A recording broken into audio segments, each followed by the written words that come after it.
Alors, cette exposition a un intitulé « Langue commune ». On peut se demander « langue commune ». En fait, on expose ici 5 artistes ukrainiens. Certains vivent en Ukraine, la plupart ont choisi l'exil, enfin choisi ou se sont vus imposer l'exil du fait des conditions très dures, évidemment, de vie, de survie dans l'Ukraine en guerre depuis 2022. Et donc la question de la langue commune est posée de plusieurs façons.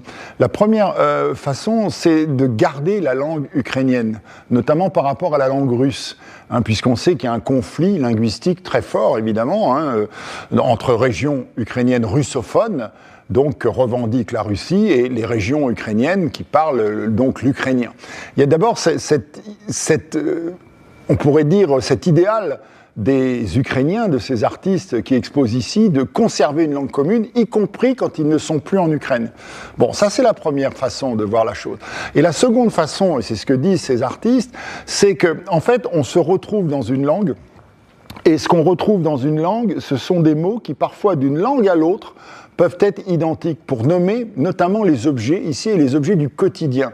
C'est-à-dire qu'on peut être donc en Pologne, on peut être en Slovaquie, on peut être en Belgique, par exemple comme ici, on peut être en France, on peut être ukrainienne ou ukrainien et découvrir que certains mots du vocabulaire courant sont les mêmes. Et donc, ça crée le sentiment d'une communauté linguistique commune, d'une certaine façon, au-delà de la frontière, au-delà de l'identité, au-delà du marqueur national qu'est la langue. Les langues sont des marqueurs nationaux, évidemment. Voilà le sens un petit peu de cette exposition et un éclairage donné sur ce titre, langue commune, effectivement, une communauté de langage pour se retrouver, pour ne pas se perdre, pour rester qui l'on est, pour, d'une certaine manière, consolider cette identité qui est devenue vacillante avec la guerre, bien évidemment, russo-ukrainienne.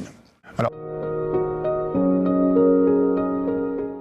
ce qui frappe toujours dans l'art, la création contemporaine, c'est la diversité. C'est-à-dire que c'est assez curieux parce qu'on peut avoir le sentiment que les gens étant baignés dans les mêmes circonstances, les mêmes formes de vie, à plus forte raison quand on vit et qu'on subit une guerre, comme c'est le cas des Ukrainiens depuis 2022, on pourrait penser que tout le monde parle de la même chose, tout le monde se focalise sur les mêmes éléments. Ce n'est pas le cas du tout, ce n'est absolument pas le cas.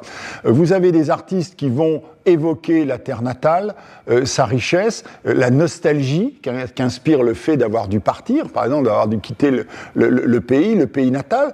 Vous en avez d'autres qui vont mettre l'accent sur les destructions, par exemple, voilà, en disant qu'est-ce que c'est que mon pays ?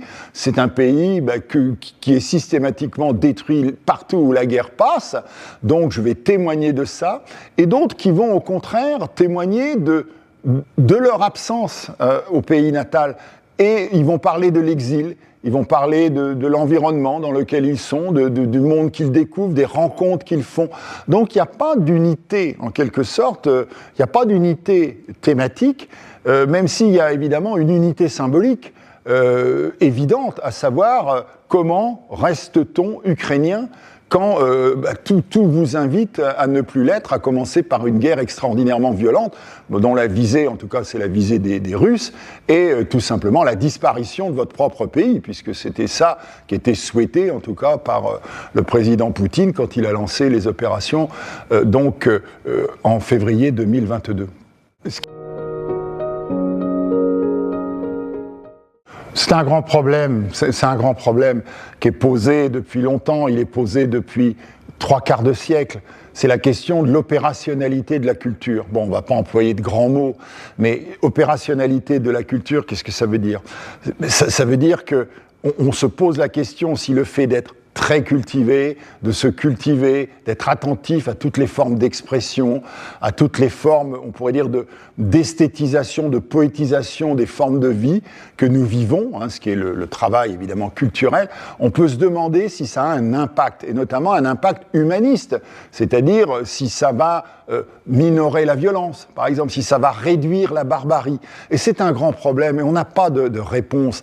Vous savez que l'école de Francfort, à travers quelqu'un comme Théodore Adorno, par exemple, au sortir de la Deuxième Guerre mondiale, a dit on ne peut plus faire de poésie après Auschwitz. Bon, pourquoi ? Parce que c'est complètement futile, bien évidemment.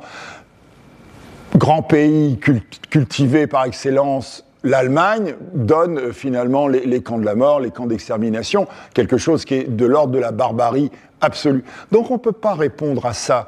Alors moi je pense que l'opérationnalité de l'art et de la culture n'est jamais effective, en tout cas immédiatement, mais elle creuse une sorte de sillon mental.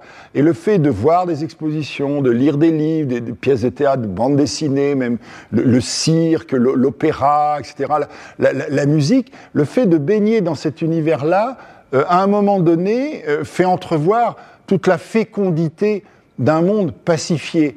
C'est-à-dire qui peut être violent dans les formes d'expression culturelle donc qui en émanent.